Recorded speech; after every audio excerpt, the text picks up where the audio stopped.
Welcome back to Breaking Free from Within, the podcast where we dive deep into stories of resilience, healing, and transformation. Today, I have two incredible guests who embody all of those things and more, Clint and Joanie Malarchuk. Many of you might know Clint from his time in the NHL as the goaltender for the Quebec Nordiques and the Washington Capitals and Buffalo Sabres. He's not just a hockey legend, he's also a survivor. After suffering one of the most infamous injuries in sports history and later battling PTSD, OCD, depression, and addiction, Clint has become a powerful voice for mental health advocacy. But what often goes unseen is the impact that mental health struggles have on loved ones. And that's where Joanie comes in.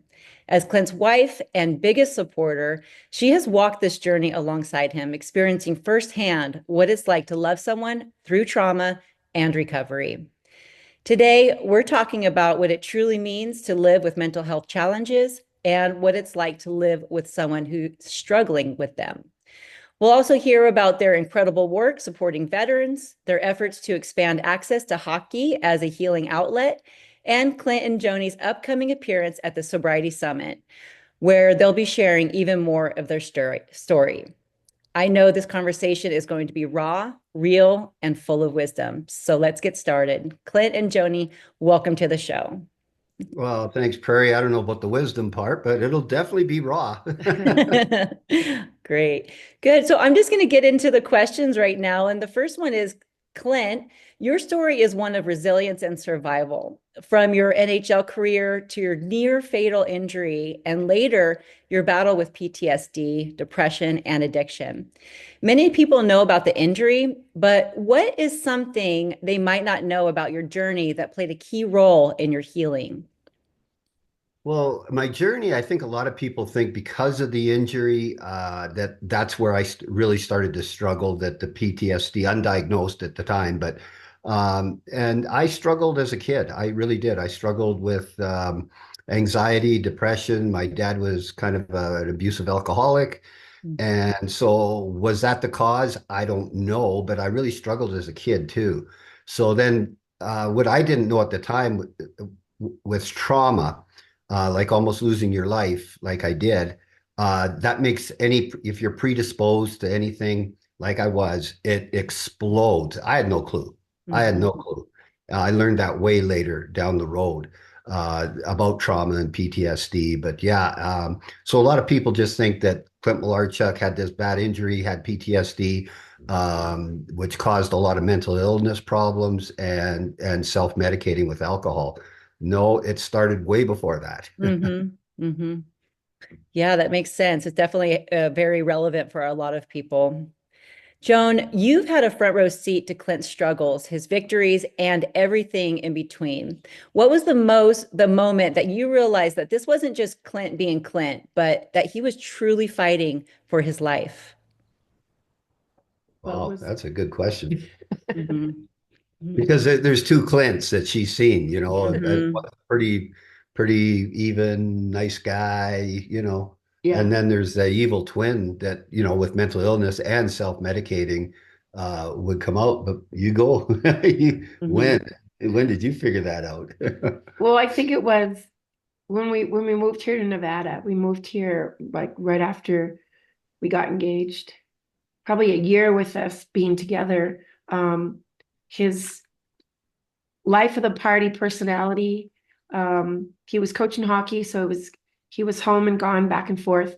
But when he'd come home, a bunch of his cowboy friends would come over, and we have an arena out behind the house, and they would bring their horses and beer, and and you never really saw him drink that much, but and his he didn't act much different during the day, but then at night when he'd come in, when everybody would leave, he would start this question asking.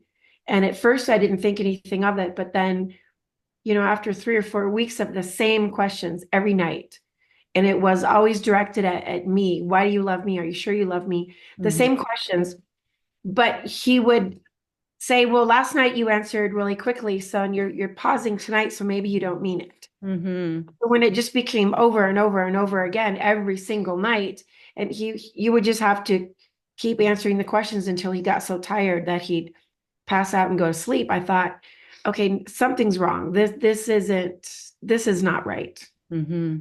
Mm-hmm.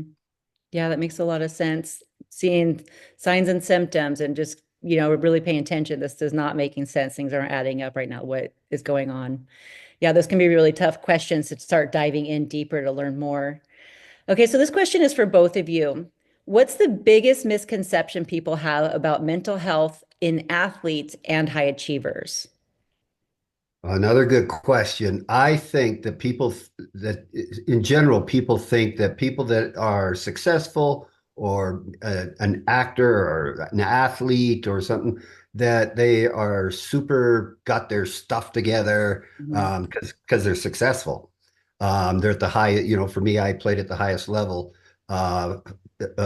in my sport. So probably people think, wow, he's got the world by the tail. We're immune to problems. No, we put on our socks every day and, we're just regular people, really. Yeah, we're successful. I think with my OCD, I was very, very driven. So it kind of helped me in a way reach the top of my sport.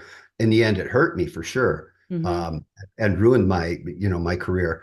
But I think people just think that people that really have their, act together and are successful, that they're so mentally strong. And there's a big misconception Mhm. with mental illness and addiction too, is that people think that if you're successful, you're super mentally strong. But it Mhm. doesn't matter how strong you are mentally. I mean, you look at our military with the PTSD and the suicides, 22 a day in just from two major wars, Afghanistan and Iraq, from our veterans, 22 a day from the most mentally tough men and women in the world. Right. Uh, they go over, they get PTSD, they come home, they don't know what's wrong with them. They start to self-medicate and die by suicide or overdose, and they are not mentally weak people. So the Right. big misconception is that mental illness is a mental weakness. It's got nothing to do with your mental toughness, being successful, or especially being an athlete, dealing with pressures and that. Well, when Clint and I met, I'd been coaching for 13, 14 years at that time and Figure skating. figure skating. And I knew how to spot young kids who were going to be good and who were going to be very coachable and Mhm. who were going to go the extra mile. And I didn't know it at the time, but it was that OCD trait. Mm. After meeting Clint and him telling me what he would do on the ice and do it again and again and again, I'm like, oh, I know that. I know how to spot that. Mhm. That's that 9-year-old kid that will go out there on the ice and just do it and do it and do it and do it and do it 5 times in a row. And if the fifth one isn't as good as the first one, they'll start all over again. That makes for a great figure skater, and that makes for somebody very easy to teach. So it was kind of enlightening there that here I am encouraging this trait in kids, and looking for it, not actually realizing that this might carry over into their personal life and it might have a negative effect on them. Yeah, it can be a detriment, but it also is, like I said, I was so driven that I credit OCD for a lot of my success. And a lot of very successful people have OCD, but like Joni said, it's when it overtakes your life, and especially away from your sport and into Right. your personal life. Yeah, it seems like it's really important to understand that fine line of when a lot of people are reclaiming these diagnosis as my superpower, right? So, but it Yeah. is an important, differentiation. Is this disabling me or impeding me somehow? Or, where's the healthy versus unhealthy line? Great. Thank you so much for those insights. Clint, you've spoken openly about PTSD, OCD, and depression and how it shaped your life. Looking back, what were your early signs that you wish you and others had recognized sooner? Well, again, that would go back to my childhood when I was Mhm. really, really struggling. And, we're talking, I'm an old guy now, so a long time ago. And my mom was trying to get me help. And there was Mhm. really no help up there. They even hospitalized me for 2 months. I missed 2 months of school. Mhm. And here I was in the hospital. And basically, when I had a panic attack or my OCD or whatever was going on, they just sedated me. There is no therapy, cognitive therapy, or anything. So, thank God we've come so far in our diagnosis, our medications, our therapies, psychiatric and psychological psychologists and all these things. We've come so far. But when I first was really struggling, they really didn't know what the heck to do with me. Uh, Mm-hmm. in fact, when they released me from the hospital, they said, "Well, ma'am, here he is. He's just a real anxious kid. Good luck." I mean, Right, you know, right. Yeah, that's rough. Things definitely have come a long way yes, since then. yes. Joni, what's the hardest part of loving and supporting someone through mental health struggles? And what advice would you give to those who are in a similar role? I think if I wasn't so handsome, I wouldn't have. It helps. Um, I think the hardest part is you can't make them make the right choice when they're in it, when they're like I don't know how you call it We're when he's irrational. yeah, he's when he's I used to call it when he's spinning out. Hmm. He's he says he can handle it. He's got it under control. You don't know what it's like, and he's just not listening. You're trying to do everything you can, but again, he's an adult. I can't make him go into the hospital. I can't put him in the car and seatbelt him down and make him go in. It's his choice. And then if you do get your loved one to go in and see somebody, most of the time we would go in, it was um you see what's going on and you want to be there to tell the doctor what's going on, but now he's kind of wired and he's feeling a little better and it's like, oh, I got to be on my game because they're great actors, and he's on his game. And when the doctor starts asking him questions, he's got all the right answers. And the Mm-hmm. doctors are like, well, he seems fine. Yeah, he seems a little off and maybe cut down on the drinking, but everything's fine. And I'm like, okay, you guys are just not seeing Yeah. what I'm seeing. You Hmm. know, he's completely different when his guard's down and he hasn't hyped himself up to be and say the right thing. We're very good actors. Hmm. Uh, Okay. We, no, we are. Absolutely. We're excellent actors. We can cover, for me, like you said, when I would come in the house after roping with the boys and doing all that, now I got to sit with myself. Hmm. When I'm around people, I could, be into that, be into the activity and the people. And then when I'm by myself and coming in the house, now I have to, oh my gosh, I'm overwhelmed because I've been stuffing it all day and now it's coming out.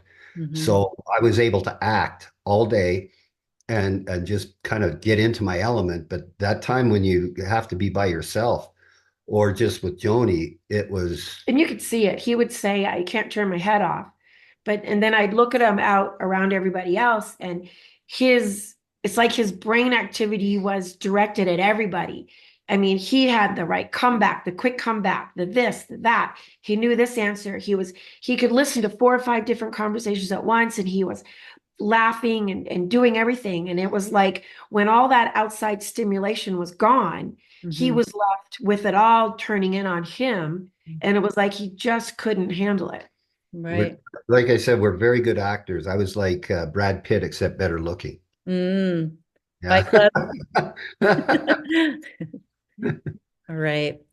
So mental health and addiction often go hand in hand. Clint, Yeah. when did you realize that your drinking wasn't just unwinding, but had become self-medication? Boy, I think that's hard to put an exact date on it, but I knew that Mm. alcohol helped me. And you, like you said, I mean, there's a huge correlation between addiction and mental illness. And Hmm. I'll tell you why, at least for me, because it worked. Uh, Hmm. if I'm anxious or my head is spinning, it's the OCD, have a couple beers and it'll calm me down. It's like taking a sedative or something. Hmm. If I'm depressed, I'd have a few beers and it made me happy. But the problem was with two and four, and then it's eight, and then it's 12 to get the relief.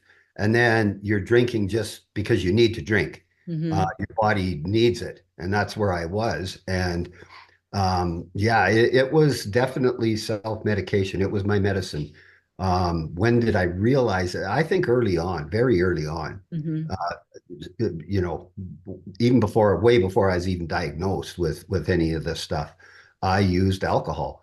like I said, because it worked. And, then it got to where I needed it so much, like just to get through a day. And I Hmm. was drinking between 20 and 30 beers a day, just to get through the day. Now, mind you, that's American beer, and I was raised in Canada, so it's not quite as bad. Okay. Okay. But I think a lot of people that uh, it's accepted. I mean, I'm at the rink teaching, and the coach is like, "Oh my gosh, I had a long day. I can't wait to get home and have my glass of wine to calm me Hmm. down." Hmm. So it's normal. So I think if a lot of people are struggling with anxiety, OCD, and whatever, and their thought is, "Oh, I'm going to go have a beer or a drink," why would that thought be bad? Because that's what everybody does. Hmm. It's No, very it normalized in our is society. normalized. Well, not only that, for me, it was like, on one hand, I got a drink, okay, feel good. On the other hand, it's like I feel like anxious or depressed or whatever, whatever spinning out of control. Feel good, feel bad, feel good. Well, I want to feel good. Yeah. And so I would drink. Yeah.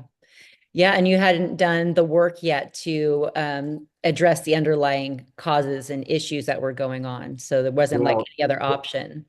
well, the PTSD wasn't diagnosed for 20 years. Hmm. Hmm. So I was into my turmoil without a PTSD diagnosis. Yes, I knew I had anxiety, depression, and OCD, but the PTSD was a whole different animal.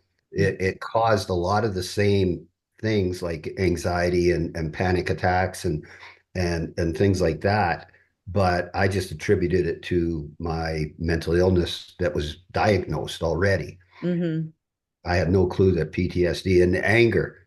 PTSD, there's a lot of anger. In fact, I'm talking to a gal right now, and she mentioned how angry and she's not, that's not me, she says, and now I'm just angry.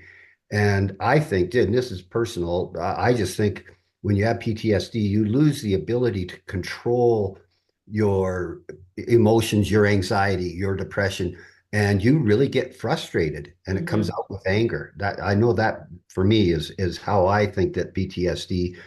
They say there's a lot of anger issues, and for me, yeah, that's where I think it's just so frustrating. You have no control of yourself and your Hmm. thoughts and your feelings and the anxiety or whatever you might be dealing with.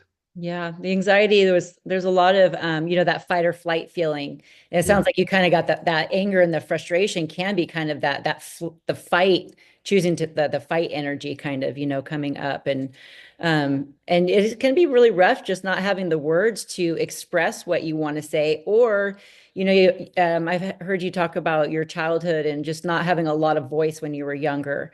And I could see how that would lead into having a lot of frustration in this throughout your life. Oh Yeah. yeah. Yeah.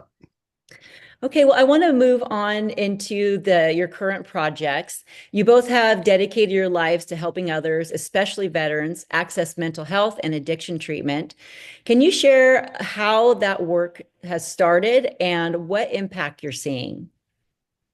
Well, I guess for me, I've always been community. Even when I played hockey, I was like winning the award for community service. I was always a very giving, and I felt like if you're in that position to use your, so-called fame or notoriety to make somebody smile, or by going to the hospital, or whatever you're doing. So I was brought up that way to give. Hmm. But I think when I wrote my book, I got a lot of feedback from people.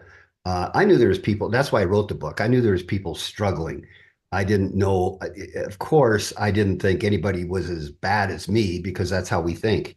No one's as sick as me because I'm really crazy. Hmm. Then I started to get feedback, and I went, "Wow, there's a lot of Clint Malarchuks out there." And then I started to do public speaking, and that led me to meeting more people with stories. And it just was like, whoa, when I wrote my book, I was terrified that I said too much because I really poured it out there. Right. And and then I'm so grateful that I did do it that way because there's a lot of people that it's impacted.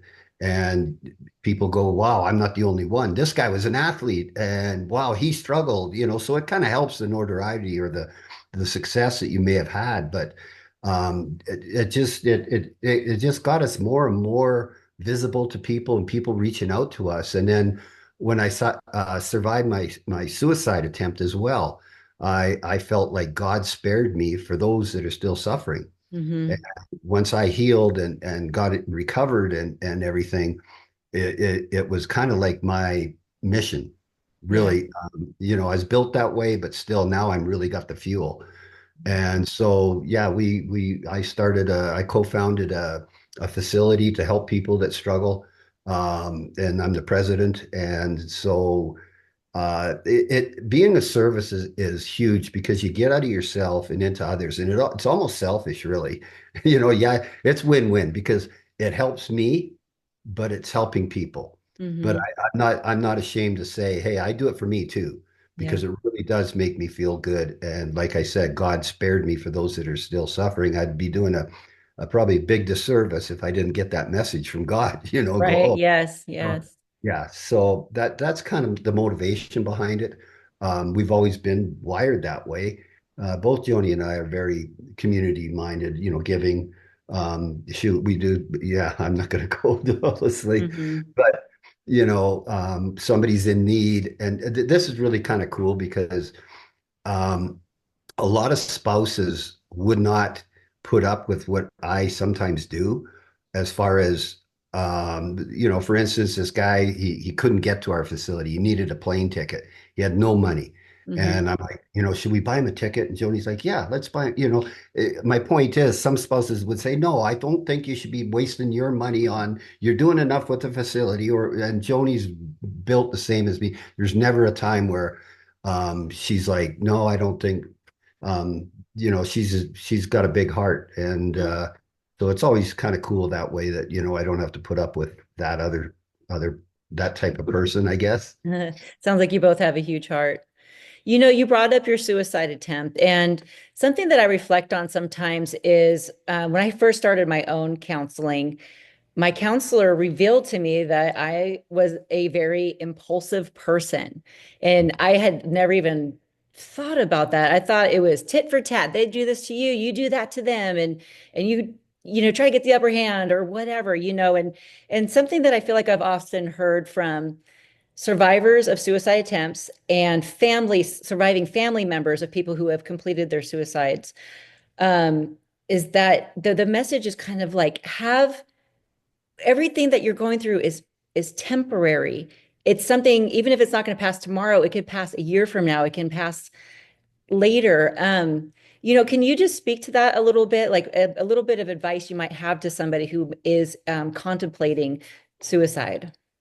Well, suicide, I think, is a permanent solution to a temporary problem because there is help.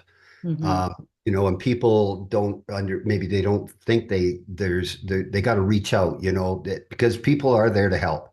Yeah. We have a facility. There's suicide hotline. There is people that want to help you, and I haven't met a suicide survivor yet that isn't grateful like I'm so grateful that I did not succeed. Yeah. So again, it's that permanent solution for probably a temporary problem. Right. Because temporary, it might be a big struggle, but there's things like therapy, medications, and all these things and we're so much better nowadays with it. Hmm. The awareness, and I've heard suicide been described as cowardly, and Mm. I've heard it's described as courageous. Hmm. It's neither. Hmm. It's neither. It's sickness, it's darkness, and it's an illness, and it's like any other illness. You can get help. So and again, I'll just say one more time that I haven't met a suicide survivor, and I met a lot because of what I do. That isn't grateful that they did not succeed, and they're grateful for that. Right. Yeah. Thank you so much for that truth. So, one of your incredible initiatives is helping veterans get involved in hockey. How does the sport serve as a form of therapy and healing for those struggling with PTSD and addiction? That's an easy one because military, they come out of the military, and all of a sudden it's like retiring out of a team sport. You have Hmm. camaraderie and that jocular humor and teasing and banter, and basically it's a family that you're with, whether Hmm. it's a military or a sports team. I mean, that's just how it is. And then when you're out of that element, you miss that. Hmm. And if you've got PTSD, like all the military guys that play hockey that I know, it's a camaraderie and it's working as a team again, and that dressing room, locker room banter and teamwork and scoring a goal, your line work together. So it brings back a lot of what our veterans were programmed to do, and teamwork and camaraderie. And Hmm. so by playing a sport, it doesn't have to be hockey, but a team sport gives them that release from their struggles. And when you're dealing with a group that everybody's got PTSD, Hmm. so there's a real common denominator there, because guys will start talking and saying, God, I'm so mad. And another guy who's further in his recovery might say, oh yeah, that's the PTSD. What do you mean? What do you mean? Well, I went through the anger part, and so there's the support and Right. the bonding of I'm not alone. Hmm. And they start sharing with each other and healing and helping each other just by sharing their stories and wherever they might be on their recovery. Somebody further down the road can help somebody newly diagnosed. That's wonderful. Yeah. Clint, in the upcoming Sobriety Summit, you'll be diving deeper into your personal journey and lessons learned. Without giving away too much, what's one key message you hope people walk away with? You know what's really powerful, and I don't know if this is the answer to the question, but what's really powerful is I've had people come up to me and say, you know what, you saved my life. And I'm like, I'm very humble. I'm like, what do you mean I saved your life? Hmm.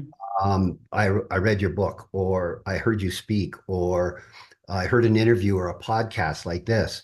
And then I did some research and I realized I wasn't alone. That people do, there's more people like me than there are normal people, even. That might be a stretch. I don't know.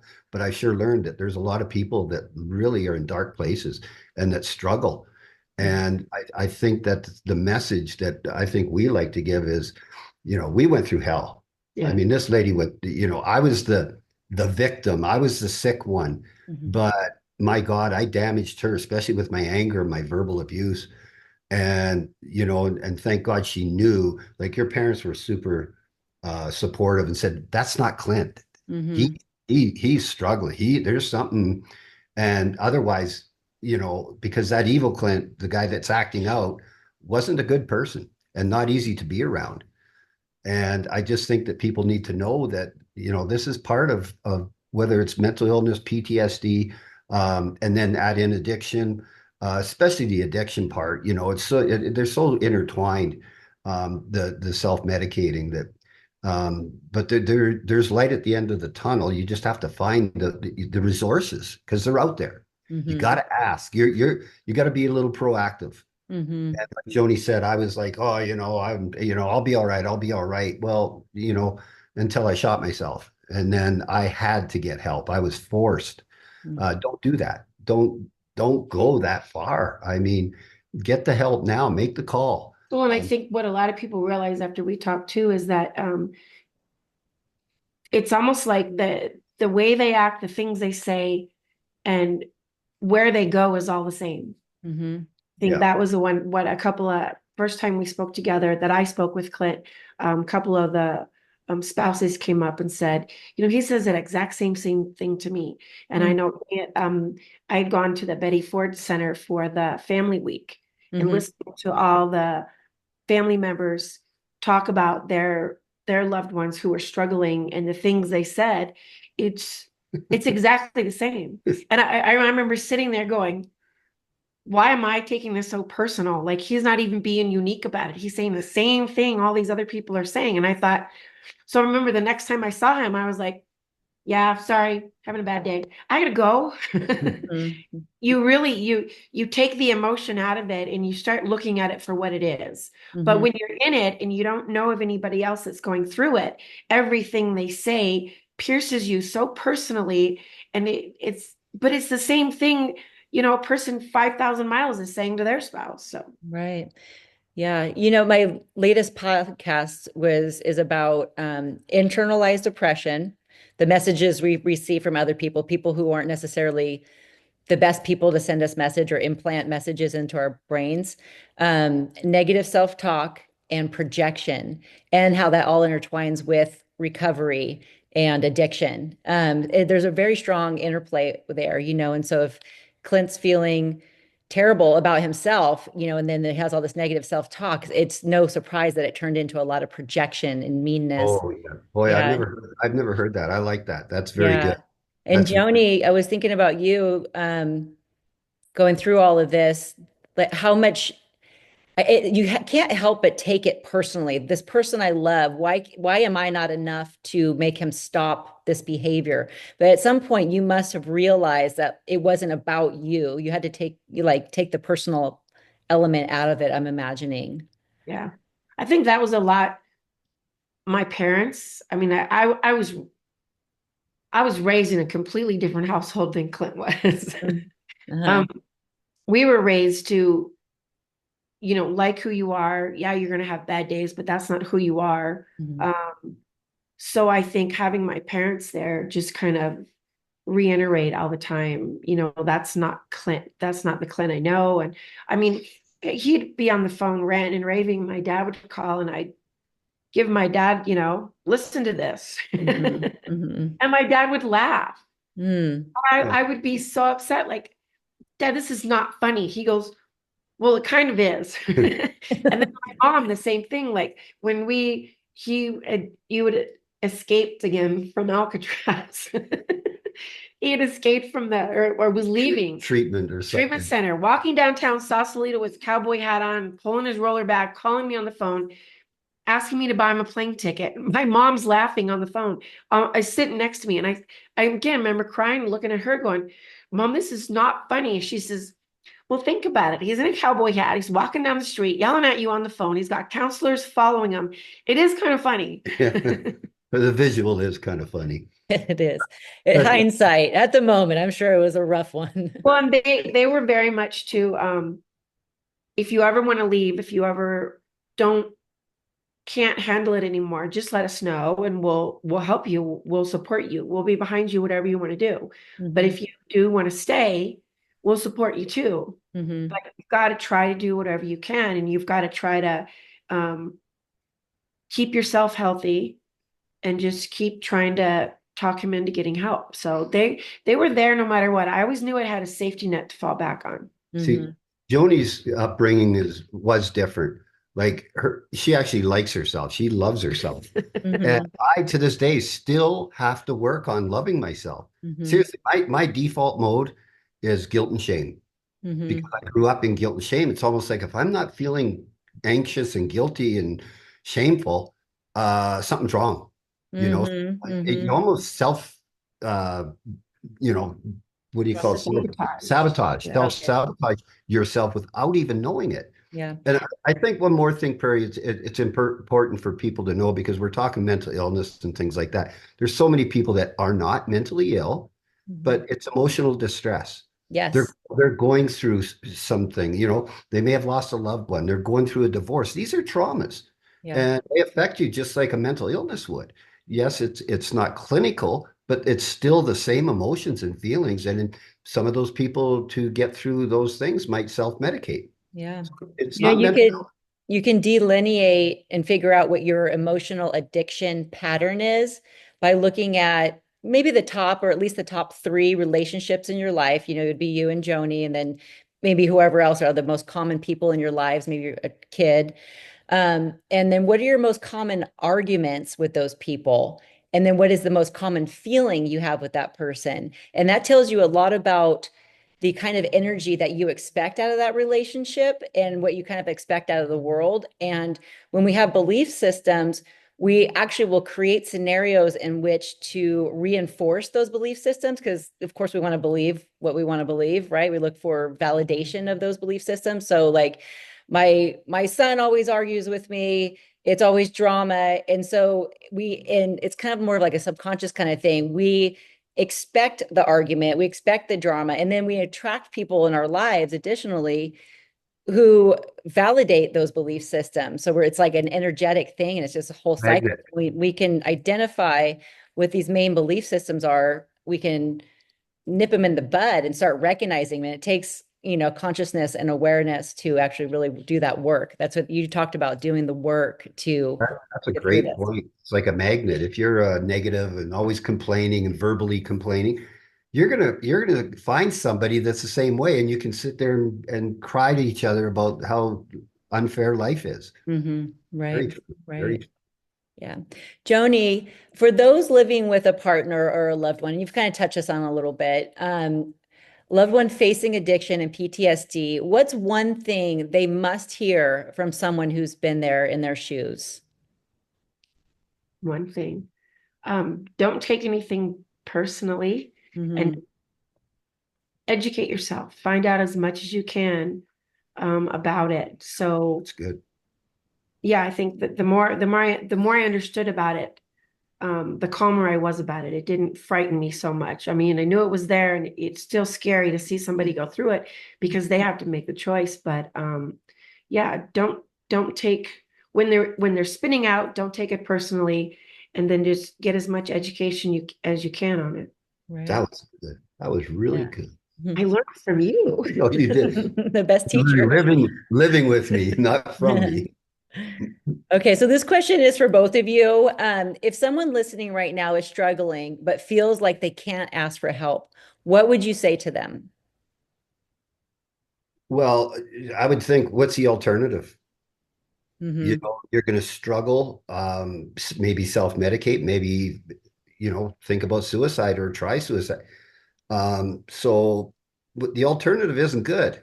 Hmm. Struggle in darkness and in silence. My gosh, if you share with somebody, you'll be so surprised that somebody will go, "Oh, really? I remember 8 years ago, I was going through a divorce and I felt just like that." Yeah. If we're honest with each other, if you can open up, it doesn't have to be a counselor or a therapist, hopefully, eventually, maybe. But at first, if you can just talk to a friend, a colleague, somebody you kind of trust, Hmm. if you open up a conversation a little bit, a lot of times people will share a little bit of similarities, and then before you know it, you're full blown into, I get it, you get it, and we get it. So Well, and I think ask yourself too, why are you afraid to ask? Is it because you're not sure you want to get out of it because it's comfortable, or are you afraid that if anybody finds out? I yeah, mean, that was my fear. judgment. I didn't want to tell anybody what he was going through and what I was dealing with because I didn't want them to judge me Hmm. based on how he was acting or judge us. So, but then remarkably, when it finally accidentally comes out to somebody, like it came out to a friend who was struggling with stuff, I said, "Oh my God, I got to tell you." She's like, Hmm. "You find out how many people in this world struggle with the same stuff, and it's nothing new. Yeah. It is nothing new." Yeah, we think we're the only ones, and we're not. We are not. Hmm. I think, again, I'm in this field now, and I meet so many people. I just got off a road trip, and after I spoke, several people come up and say, "Hey, do you have a minute? I'm glad you talked about addiction. I'm 4 years clean now, and boy, you talked how hard it was. Boy, it was hard for me, and people just like you open up the conversation, and you'd be so surprised how many people really get it." Yes, 100%. Yeah. So I just have a couple more questions and then we'll wrap up this session with you guys. Where can people connect with you? Clint, you had mentioned your book and support your work and learn more about your upcoming projects. Well, anybody that's interested in or needs help out there, that we do have a facility. It's called The Ranch, Mhm. Teammates for Life. It's on Facebook. It's teammatesforlife.org. The website, The Ranch, teammatesforlife.org. If you need help or have a loved one. Yeah, what else? I got a website, malarchuk.com. Yeah. He Um, puts a lot of his information, speaking things on there. Yeah. interviews Interviews. that I've done. So somebody that's like listening to us and go, boy, I'd like to know more. They can get on my website and see some interviews where Joni and I are interviewed, or I'm interviewed, or she's interviewed, and Yeah. we talk more in depth on some of this stuff. Yeah. And the ranch is connected. You've got information on that on there too. Yeah, So yeah. And I found your TED Talk online. That was very impactful. It was very eye-opening to me. I was like, I Really I, want him on my podcast. I spoke in full sentences. I know. I was like, okay, I think if he could do it, maybe I could do it one day. So you guys are raising funds to expand the Reno ice rink to increase accessibility for ice time. What makes this expansion so important, and how can people support the effort? They can support the effort by donating. It's a community ice center, so it's nonprofit. I mean, we have one sheet of ice right now. We're looking to get two sheets. Hopefully, we've got a veterans team there that plays. We have a sled hockey team that plays there. We've got, men's league. Um, I've met so many figure skaters too, older now, that have struggled with trauma, addiction with their parents.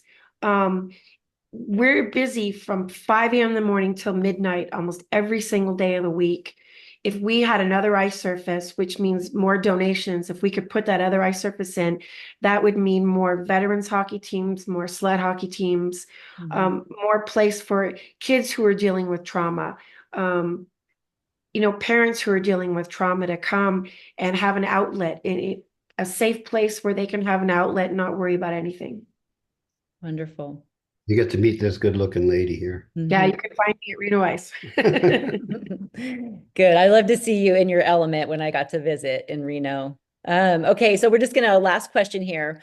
What's one thing you wish more people understood about mental health, trauma, and addiction, especially in the context of recovery?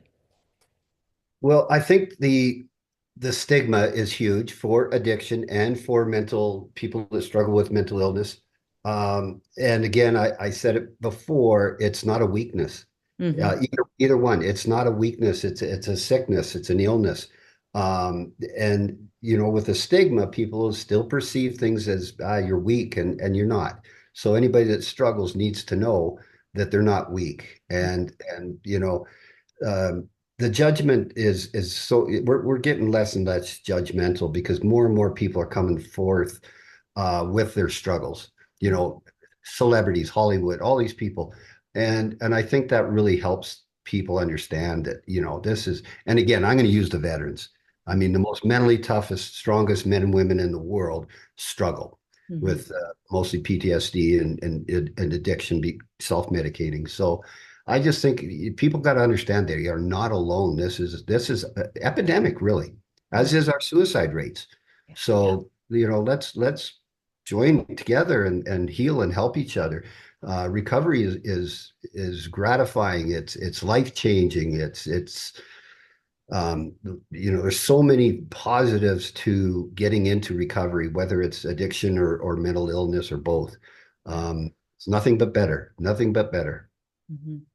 I love that you touched on that and ended with that note because it's so huge that you're part of a generation, and I witnessed it too. I was born in the 80s, and it just to see that transition of we don't talk about things. We don't talk about that kind of stuff. Like you said, when you were a young kid, they're like, they sedated you. They said he's fine, but he's anxious.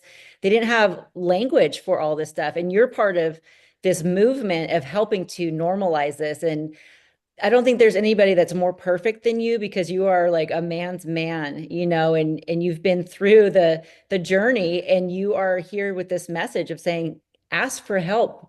Let me show you where to get help. Here's this place that we've created. How can I help you get there? What can we do? I know people, so it's wonderful. And you guys are just so fantastic. I really appreciate you guys. She is. Thank you. Thanks.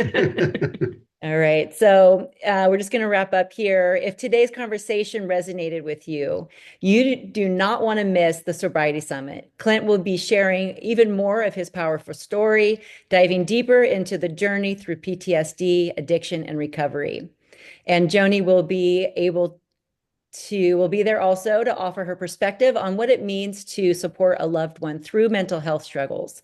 Whether you're on your own path to healing or you're walking alongside someone you love, this summit is for you. It's free to attend, and you'll gain access to an incredible lineup of experts, stories, and tools for recovery and personal growth. So head over to the Aligned Living blog section of my website at thealignmentwithprairiana.com, and you'll find an article about the Sobriety Summit with the registration links there. You do not want to miss this. Clint and Joanie, thank you so much. I really appreciate you two for being on Breaking Free from Within today. Thank you. Our pleasure. Our pleasure.